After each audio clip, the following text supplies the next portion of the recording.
Hi, I'm Tanya Palucci and welcome to this finals edition of Swans Weekly. Well, it all starts tonight for the Swans, who have travelled down to Melbourne to take on Hawthorn at the MCG.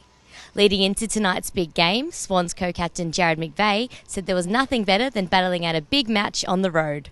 We love playing away as a group, and I'm sure we will mention that throughout the week. And there's nothing better than playing away against a really good team and having a good win. It's the way when you look at the players and you know that it's just you guys out there on your own. There's no better feeling than winning away, and we'll take that into this one definitely.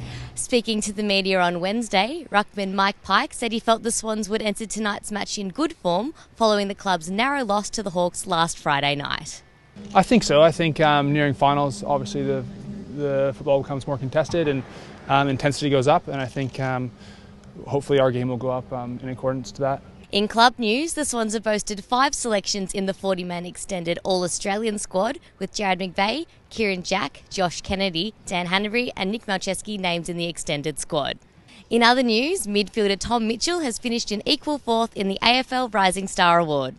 The 20-year-old, who finished behind Jaeger O'Meara, Brad Crouch and Ollie Wines, will also play his first AFL final tonight. I've never really played in a game this big and as significant as this week, so just to be playing a good team game, all the boys will be getting around each other, and we can't wait to run out together on Friday.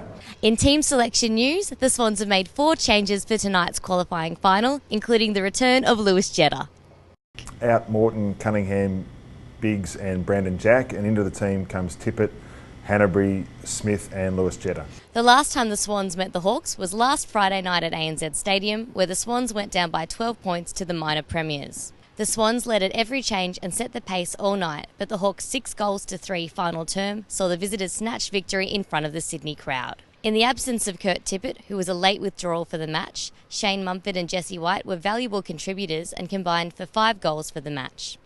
Luke Parker also chipped in with 3 outstanding goals, while Gary Rowan kicked 2 goals in as many minutes to give the Swans a boost ahead of half-time. The Swans and the Hawks kicked 4 goals apiece in the third term before Hawks forward Jared Roughead stole the show from the Swans in the last term and set up a 2-goal victory for Hawthorn. Make sure you get around the Swans this final series by leaving a message of support at sydneyswans.com.au/getaroundus or via the Sydney Swans Facebook app. You can also connect with the team by using the Get Around Us hashtag this September. That's all we have time for in this edition of Swans Weekly. We'll see you next week.